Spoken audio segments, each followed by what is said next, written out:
Hey, you guys, it's Samantha. I'm back like I never left at Let's Talk About It Success Stories. So, today I have a special guest by the name of Calvin, aka Mills Enterprise. Calvin, can you introduce yourself? Hello, my name is Calvin Mills. I'm a vending machine operator out here in Long Beach, California. We service all the surrounding areas. It's not just Los Angeles and Long Beach. Okay. I have over 8 locations right now. Wow. And aside from the vending machine stuff, we also do a lot of financial stuff as well. Okay, I'm that's what we real, need. yeah, we real big on that. Okay, that's good. So, today I have a few questions. So, hopefully you prepared and ready because Oh I'm yeah, ready. I stay ready. So, okay. So, my first question is, what made you want to become a young entrepreneur? Um, at the time, my daughter was around like 4 or 5. Uh-huh. She was in kindergarten, and I'm also a licensed phlebotomist too. Okay, period. Okay, so I'm a CNA, so Oh, yes. okay, I see Okay, you. that's good. And Okay. so at the time, it was the height of the pandemic. Oh yeah. Okay. So for us in the medical field, we was working Yeah. all the time, Yeah. and I didn't necessarily like that. Yeah, I was gone from my son for like 12 hours. And then, people, it was like Yeah, shortage of staff. So you would have to stay an extra 4. And it's like you really don't see your child. You only see them when you drop them off or pick them up from a babysitter. So yeah. I feel like we got the same story because I did stop doing nursing like during the pandemic. And then I started doing hair full time. So Oh, okay. yeah, Oh, yeah. Yeah, the same. Yeah, yeah, I wanted to put myself in a position where I can still make decent money and then yeah. also still have the time to spend time with my daughter. Okay, that's good. Okay. Okay, so my next question is the idea of the vending machine. What made you invest into that side of the business? During Which the is a good pandemic, idea. Sorry. thank you, I appreciate it. No, during the pandemic when everybody was in the house, I was doing my research. I came across a few courses that were teaching about vending. And at first, I took the course. It seemed interesting, but I Right. didn't really gravitate to it just yet. Oh, okay, I okay. ended up finding another course, and they were talking about the hair and bundle machines, like the lash machines and stuff like that. Oh, yeah, that's And they're cool. yeah, they're starting to make their way down here, but they're real popular, like in the South and stuff. Oh, But okay. that's what really caught my interest. I'm like, okay, well, maybe there's a little bit more to it than I Yeah. didn't I didn't catch originally. So I dug a little bit more. I took about like 3 courses, and then Okay, I'm yeah. like, okay, let me just go ahead and try it now. Yeah. I got all the information I need. Right. And I ended up trying it. I liked it, and I felt like this is a good business that kind of goes underlooked because most people they see vending Right. machines Take everywhere, the, but nobody really right. knows the business behind it. Right. Like they say, take the lane less travel, whatever you Oh say, yeah, however you say it. yeah, But yeah, I like that you said basically you took courses, like 3 different courses. I feel like if you want to do something, you definitely have to invest in yourself. So I oh feel yeah. like that was good that you said that as well. Okay, so my next question is, in our community, what is our biggest downfall when it comes to financial literacy? I feel like it's all these false narratives around financial literacy. Right. One of them being that rich people are evil. There's Definitely nothing not. there's nothing evil about rich people. All of them are not a part of the Illuminati. No. I feel like those are just stories that really plagued our community that help keep us in a box. Yeah, yeah, I feel like that too. Like, I feel like we don't take as many risks. I feel like we stuck into like yeah, like you said, a box, and sometimes people don't see past that box. And I feel like it's always other levels and ways to get to where you want to go. Like not judging like the other race or just like looking at how they got it done opposed to what we're doing. So I feel like we all could get it. We all could eat. So Yeah, we like to make jokes about other races, but all yeah, the other races they work together. they They do. have group economics. They come together. They get houses. They Right. get cars. They get property. They get Yeah. businesses, and they all work together. Yeah. Us on the other end, that's another thing too that's plaguing our community. We don't want to work together. Yeah. That's true. Which is sad, but Yeah, I think once we get out of that, mentality, I feel like we'll have a better outlook on life too. Because if we work together, we'll probably create more things, and just it's really about the trusting too, So Yeah, we definitely gotta start trusting on people. yeah, We gotta stop looking at black businesses as well. We gotta stop coming to them with entitlement too. yeah, don't feel And entitled there's a lot about of anything. Yeah, there's a lot of customers that'll see a black business and they automatically feel entitled just because they're yeah, black too. yeah, and that doesn't work like that. But yeah, okay. So my next question is, what is your outlook as far as an LLC or S corps? Which one do you think is better? It depends on your structure. Usually a LLC is better if you're making under $40,000 a year. Okay. That's where you get the most tax advantages from. Okay. The S corp gives you more options as far as when you pass that mark. So Okay. when The you big first part. starting out, yeah, when you first starting out, I feel like the LLC is great for you. But Yeah. once you pass that 40,000 a year mark, then you That's start looking into other avenues and see what's the best tax strategy for you. okay. And that's another thing with business. You don't want to have just a regular tax person, like a person that you would get like from at Liberty Tax or something. In Okay. business, you want to have an accountant, pretty much, Okay. somebody that can put together a tax strategy for you. Right. That's gonna plan ahead of time. Because for businesses, regular people, they're looking at their taxes around like March, April. Yeah. For businesses, it's January 1st to December Yeah. 31st. So you got to go on and you got to plan ahead Yeah. because we get our money first and then we got to pay taxes later. Yeah, you do. And you don't want to have your business dissolved because you're not paying your business taxes. Right. Exactly. So, and then the business taxes is like every quarter, like 4 quarters, right? Like Yeah, the there's payment. well, no, you still pay every year, but yeah, businesses do operate, quarterly, Yeah. every 3 months. Yeah. Okay, y'all listening? Okay. Okay, so my next question is by being financially literate, do you feel you have broken generational curses and now it's creating general wealth? Like basically by you being financially literate, like do you feel like you're breaking generational curses by creating generational wealth, like as far as what you're doing like with your vending machines and your financial literacy, like you feel like you setting yourself up and your kids for the future, like Yeah, yes, I most definitely I feel that way. yeah. So I like to read. So I was Oh, reading that's this book good. recently, and it was talking about generational curses and how a generational curse, if you don't resolve it, it can pass on for 7 generations. So yeah, with me breaking that curse, not only does it fix some of the curses from the past, Right. but then now my daughter gets a fresh start, and then her Exactly. kids, Freedom.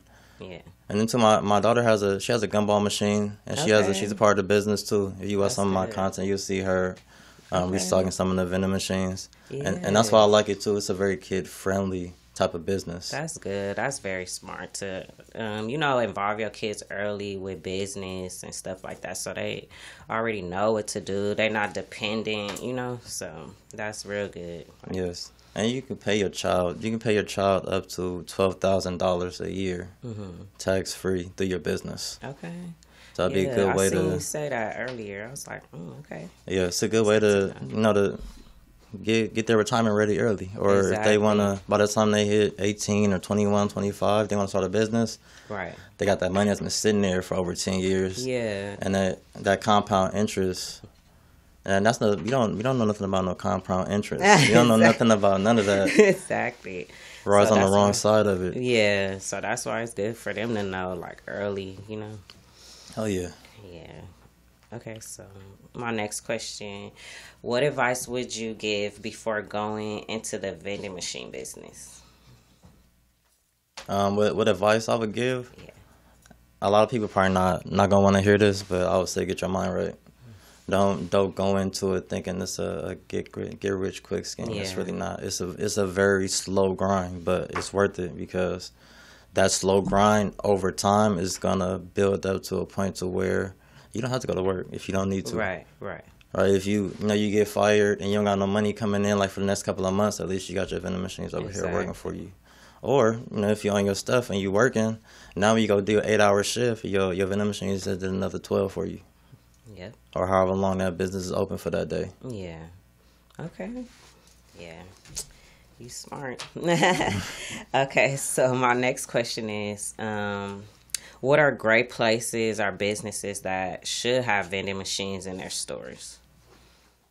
Any business that has more than, I would say, 30 to 50 employees, and that's just to start off, because you don't want to go too big. Because if you get, let's say you run into a business and they got over 100 employees, that's a large volume of employees that you're gonna have to Right. service. You're gonna have to restock all the time, Right. and in this business, when there's empty spaces, then they're already thinking, okay, we need a new vendor.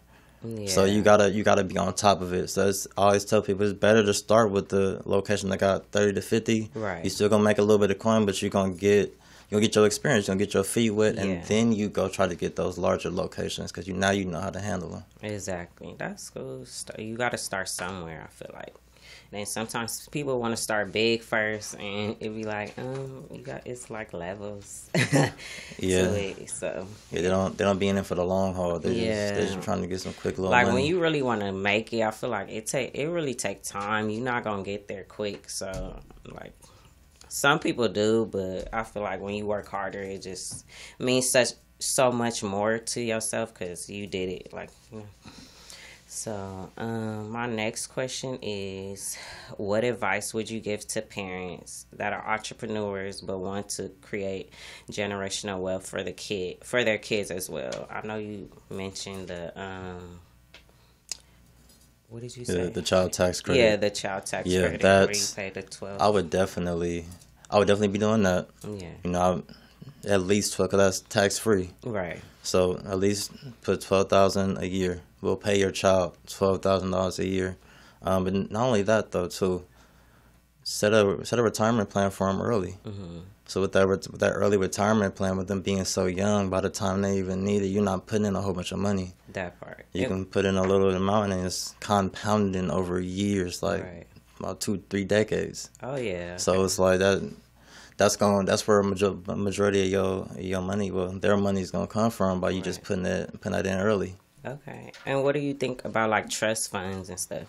I'm all for that. Okay. The I trust was thinking funds. about that. The only caveat I would say, well, when it comes to like the trust funds and stuff, your child may not be eligible for like the Cal grants and stuff, if they do decide to go to college. Yeah. Okay. But like I said, I'm not for our people being stuck in a box. Right. Your goal shouldn't be to try to get the Cal grant. Your goal should be to not to need it at all. That part. Y'all listening? I mean, this is good information. Like, I'm learning too. So, okay, period. Okay, so the next question I have, what will you be doing for the community this year? I know you like, I follow your group on Facebook, so you always give us little pointers and different ideas and stuff. But as far as like community, would you be doing like an event one day? You think like? Of course, yeah. I was talking to you about that a little bit. Yeah. I definitely want to get my community involved, Right. because it's like it shouldn't be just only a few of us that's hopping on this financial literacy train. Exactly. Really, everybody should be doing it, and if it's just a lot of people who just are either scared or they just don't have the information for it. So that's what I do want to do. I want to get that message out a little bit more. I do want to do more for the community.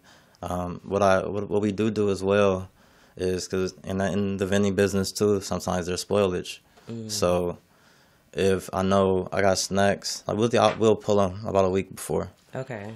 We'll check the expiration date if it's a week before. Cause I live in Long Beach. Okay. But I went to school in LA. I went to Audubon. I went to Crenshaw. Yeah, Went to okay. Washington. Okay. So me being around the community so much, we have a very large homeless population. Yeah, we do. So what we do, we'll pull the snacks that's gone about to expire. And we don't expire at that date. You just can't sell them after that date. Right.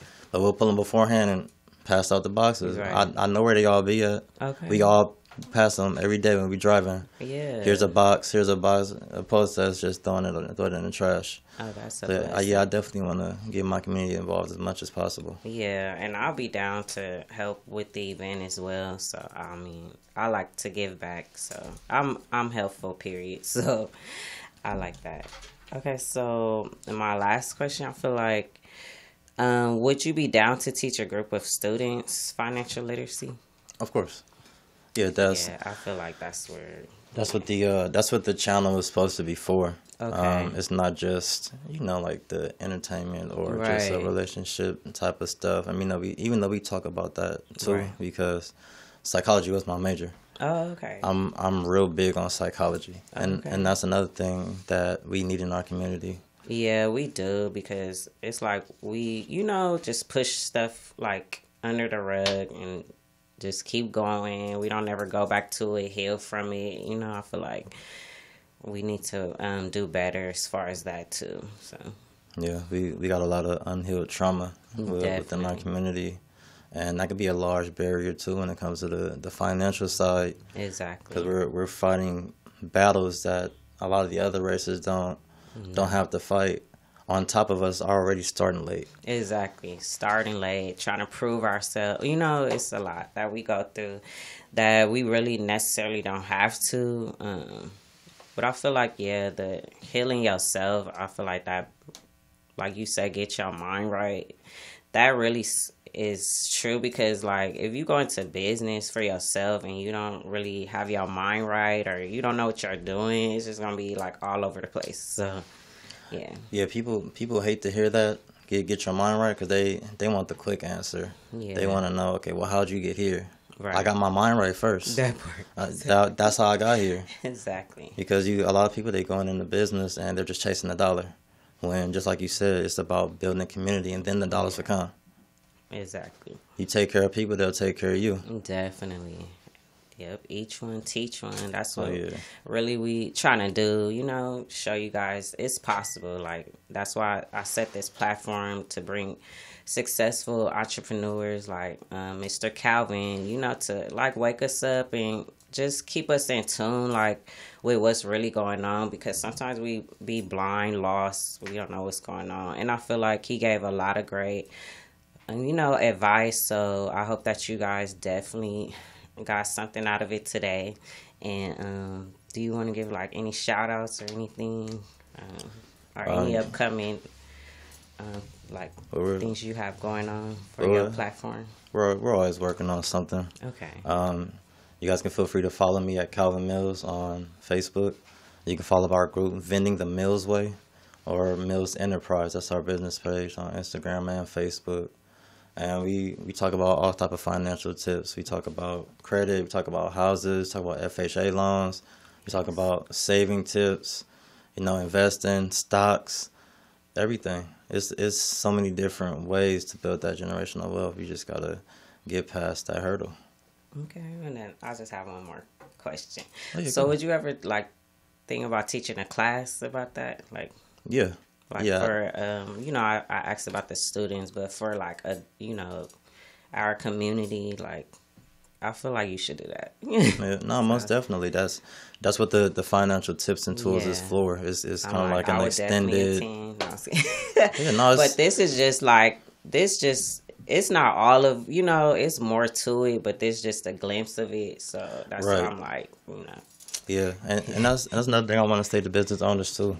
There's a lot of business owners that they don't want to give away the secrets, or they don't right. want to give away the sauce. Give it away, Give it away. because 90% of people aren't gonna do what you're telling them. It's just good information for them to have. Exactly. And if they do decide to do it, they're gonna come back to you to help you do it, Exactly. or to help them do it. Exactly. And thank you. So, but yes, thank you guys for tuning in. And that's our interview for today. And I will definitely see you guys soon. And thank you guys again.